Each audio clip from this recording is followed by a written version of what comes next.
नमस्ते। आज मैं बताने जा रही हूँ धनतेरस के दिन से भाई दूज के दिन तक जलाए जाने वाले यमराज जी के और चित्रगुप्त जी के दिए के बारे में। इसके बारे में मैंने वीडियो बनाई थी, उसमें मैं बता चुकी हूँ, लेकिन कुछ क्वेरीज़ ऐसी आई थी, थोड़ी कन्फ्यूजन क्रिएट हो रही थी कि ये दिया क्या घर के अंदर से जला के बाहर लेके जाना है या कहाँ पर जलाना है, किस टाइम जलाना चाहिए, घर में किसको जलाना चाहिए ये दिया। उसकी डिटेल देने के लिए ये मैं वीडियो बना रही हूँ। मैं कंचन शर्मा इन्फिनिटी टैरो 111 से आपका वेलकम करती हूँ। और आपको मैं बताने जा रही हूँ कि ये जो यम का दिया होता है, आप ये थोड़ा बड़ा दिया बनाएं। आटे का भी बना सकते हैं, मिट्टी का भी ले सकते हैं। और ये चौमुखी होता है। चौमुखी इसलिए होता है क्योंकि इससे हमें धर्म, अर्थ, काम, मोक्ष इन सब की प्राप्ति होती है और दशों दिशाओं से जो भी पॉजिटिविटी है आपके पास आनी शुरू हो जाती है। और आपने क्या करना है, जो अगर आप फ्लैट में रह रहे हैं तो फ्लैट का जो आपका मेन गेट है उसके बाहर, जो जब हम घर से बाहर निकलते हैं तो उसकी राइट साइड की तरफ, और अगर आपका अपना घर है तो आपका जो मेन गेट है जो रोड से अटैच है वहाँ पर बाहर जाकर आपने पहले जल छिड़कना है वहाँ पर। और अपने एक थाली में 4 बत्ती लेके जानी है, मस्टर्ड ऑयल चाहिए, दिया चाहिए। ये आप घर से नहीं बना के, अंदर से मत बना के ले जाइए, वहीं पर ही बनाना है बाहर जाकर आपने। और सबसे पहले आपने जल छिड़कना है, वहाँ एक छोटी सी रंगोली बनानी है। ये रंगोली आप आटे से और हल्दी से बना सकते हैं। और इसको बनाकर आपने वहाँ पे एक गदा बनानी है। गदा के पास ही आपने उड़द की थोड़ी सी दाल रखनी है, उसके ऊपर चौमुखी दिया रखना है और उसमें थोड़ा सा गुड़ रखना है और एक कॉइन डालना है। उसके बाद आपने, आपके घर के जो भी बड़े हों, अगर बड़े जला सकते हैं इस दिए को तो बेस्ट है, क्योंकि बड़ों के ऊपर पितरों की बहुत कृपा रहती है। अगर बड़े नहीं जला सकते तो जो भी घर में बड़ा हो या लेडीज़ भी इसको जला सकती हैं, उसमें कोई विचार करने वाली बात नहीं है, तो कोई भी इसको जला सकता है।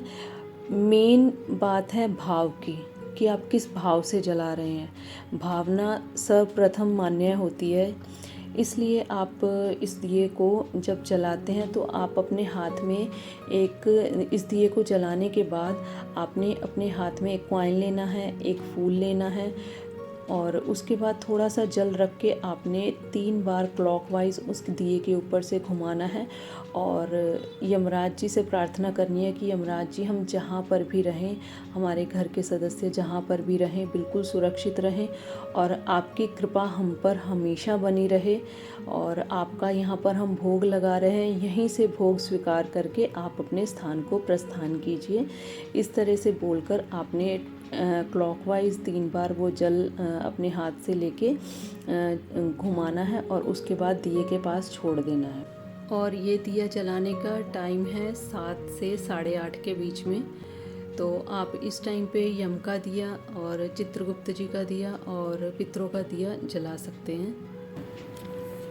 इसी तरह से जब हम घर से निकलते हैं तो उसकी लेफ़्ट साइड में आपने चित्रगुप्त जी के लिए छोटी सी एक इसी तरह से रंगोली बनानी है, लेकिन उसमें गदा की जगह एक छोटी सी बुक और एक पेन, ये आपने हल्दी से और आटे से ही रंगोली बनानी है। और उस बुक में आपने चित्रगुप्त जी का नाम लिखना है।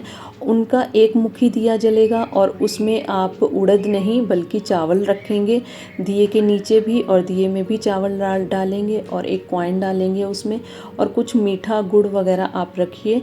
और इसी तरह से आप अपने हाथ में फूल लीजिए, चावल लीजिए, एक कॉइन लीजिए और उसके बाद आपने क्या करना है, जो जल लेके आपने उसके तीनों तरफ 3 बार क्लॉकवाइज घुमाना है और चित्रगुप्त जी से प्रार्थना करनी है कि चित्रगुप्त जी, हमसे जाने अनजाने में जो भी गलती हो गई हो हमें माफ़ करो और हमारे घर के सदस्य से और हमसे कभी भी भूल से भी भूल ना हो ऐसी बुद्धि दीजिए हमें।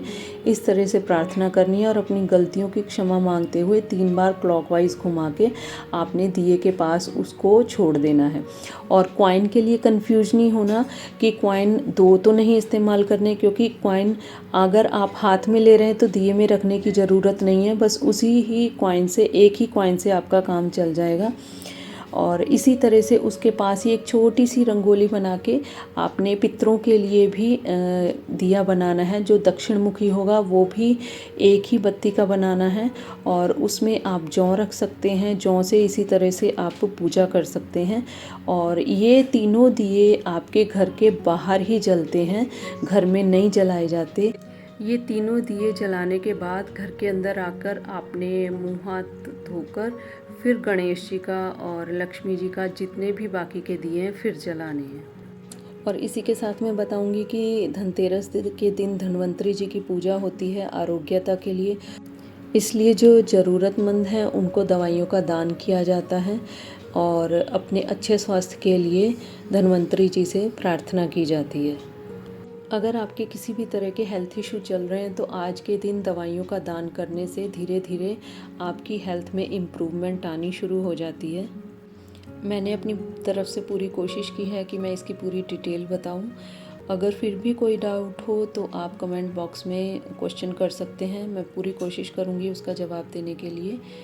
और इस तरह की इन्फॉर्मेशन के लिए, इस तरह की टिप्स के लिए आप इन्फिनिटी टैरो 111 को फॉलो कीजिए, फेसबुक पर, इंस्टाग्राम पर और यूट्यूब पर सब्सक्राइब कीजिए। Thank you so much.